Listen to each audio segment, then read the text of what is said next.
For months, aid groups insisted Gaza was careening towards famine. Imagine the desperation it takes to wade into this. I went to die to get a bag of flour for my children, says Muhammad Abu Jabal, who was injured in the crowd. This bag, he says, is soaked with blood. Even before this conflict, Gaza was heavily dependent on what comes in from the outside.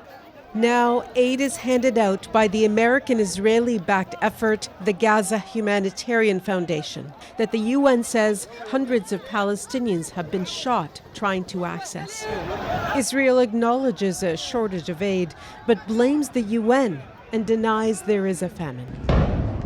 The UN says Israel's expanded offensive into central Gaza is threatening the last lifelines keeping Palestinians alive. And now we are seeing the last gasp of a humanitarian system built on humanitarian principles. It's why more than 100 humanitarian organizations issued an urgent plea for aid to start flowing. And we're talking about hunger. This Canadian aid worker on the ground says the decline has been steep. I think what's worse is when I walk around the hospital, before even getting into my patients, I am accosted a dozen times in all directions, just asking and pleading for food in any way, shape, or form. To look at parents and to say your child is not malnourished enough to justify access to this treatment is heartbreaking. With hospitals threatening to close and mass starvation spreading, aid workers say they need action. We need humanitarian supplies to come into Gaza at scale.